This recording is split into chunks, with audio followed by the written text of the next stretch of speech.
Assalamualaikum warahmatullahi wabarakatuh. Pada pembelajaran usul fikih kali ini kita akan meneruskan pembahasan kita minggu lalu, yaitu tentang hukum syara'. Ya, hal-hal yang berhubungan dengan hukum syara' atau hukum syar'i. Yang pertama adalah hakim, yaitu yang mengeluarkan hukum atau biasa disebut juga dengan syari'. Yang kedua adalah mahkum fih, yaitu objek hukum yang dihukumi.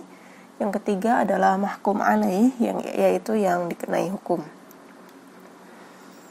Syari' atau hakim yaitu Allah. Kemudian bagaimana dapat mengetahui hukum Allah? Ini ada dua pendapat. Yang pertama pendapat Mu'tazilah. Mu'tazilah beranggapan bahwa seorang dapat mengetahui hukum Allah itu cukup dengan akalnya, karena akal manusia itu dapat mengetahui mana yang baik dan mana yang buruk. Yang baik otomatis berdampak baik, yang buruk pun otomatis berdampak buruk. Oleh karena itu, maka secara otomatis yang baik itu berarti diperintahkan, sedangkan yang buruk itu ya dituntut untuk ditinggalkan. Kemudian kalau menurut mazhab Asy'ari, manusia dapat mengetahui hukum Allah itu ya hanya dengan melalui perantara Rasul dan kitab-kitabnya.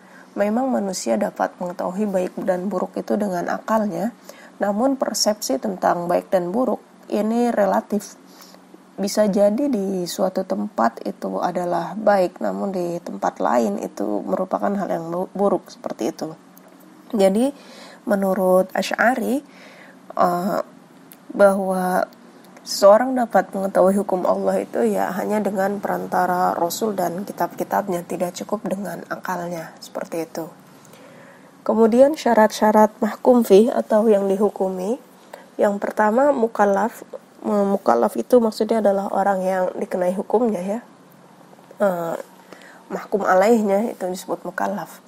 Yang pertama mukallaf harus mengetahui perbuatan yang akan dilakukan. Jadi harus jelas perbuatannya. Kalau misalkan perintah sholat itu diperintahkan, sholat kewajiban. Tapi kalau misalkan perintah sholat itu tidak jelas diketahui bagaimana tata cara melakukannya, tidak dijelaskan di situ, maka sholat itu ya tidak wajib baginya, seperti itu.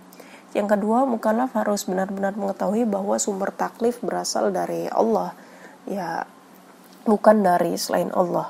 Yang ketiga, perbuatan yang dituntut harus mungkin untuk dilaksanakan atau ditinggalkan, sehingga tidak sah menuntut suatu perbuatan yang mustahil untuk dilakukan atau ditinggalkan mukallaf. Misalkan ada kewajiban manusia untuk terbang, misalkan terbang itu kan suatu hal yang mustahil kan, maka ya tidak sah kewajiban tersebut.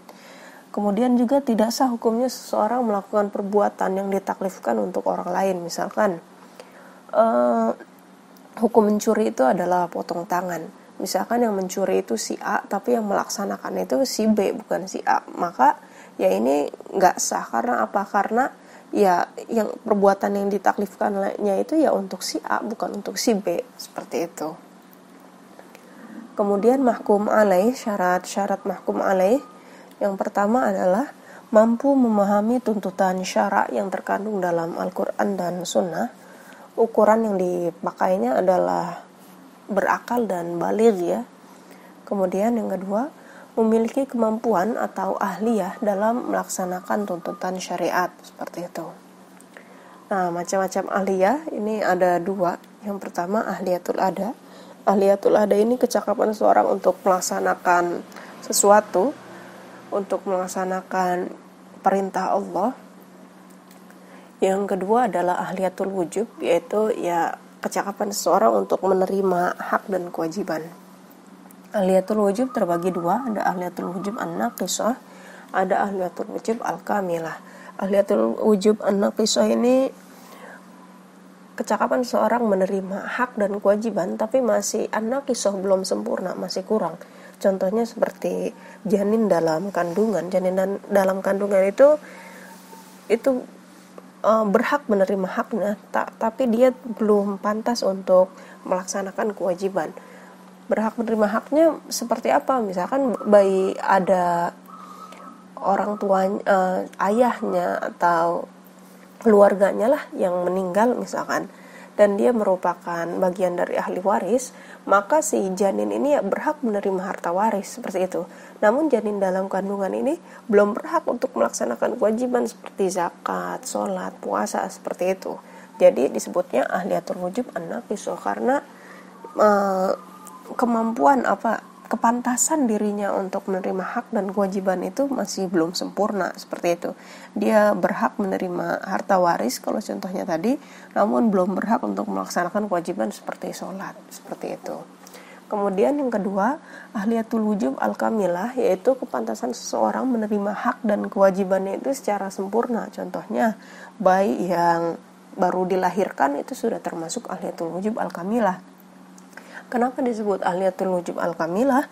Karena bayi yang dilahirkan ini ya sudah pantas untuk menerima hak dan kewajiban. Kalau misalkan ada keluarganya yang meninggal, maka ia berhak untuk mendapatkan harta waris. Juga dia pun memiliki kewajiban untuk membayar zakat fitrah seperti itu. Yang kedua adalah ahliyatul ada. Ahliyatul ada ini kepantasan seseorang untuk melaksanakan kewajiban ataupun menerima haknya. Ini ada bagian-bagiannya. Yang pertama, adimu ahliyatil ada, yaitu tidak sama sekali memiliki kepantasan untuk melaksanakan sesuatu. Contohnya apa? Contohnya bayi yang baru lahir sampai dia berumur ya sekitar 7 tahun lah. Masa-masa tamyiz itu kan 7 tahun, tamyiz itu bisa membedakan yang baik dan buruk. Maka dari bayi sampai umur 7 tahun ini termasuk adimu ahliyatil ada. Karena apa? Karena dia tidak memiliki kecakapan untuk melaksanakan sesuatu seperti itu. Dia tidak ada kecakapan untuk wajibnya sholat, dia tidak dikenai hukum seperti itu, belum mukallaf. Karena tadi ukuran mukallaf itu kan harus baligh dan berakal ya. Di sini dia orang belum berumur 7 tahun, belum baligh, juga akalnya belum sempurna seperti itu. Yang kedua ada naqisu ahliyatil ada. Naqisu ahliyatil ada ini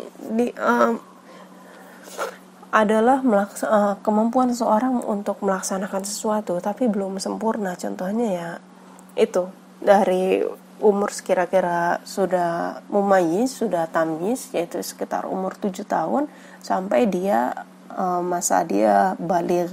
Ini dia memiliki kemampuan untuk melaksanakan sesuatu tapi masih belum sempurna.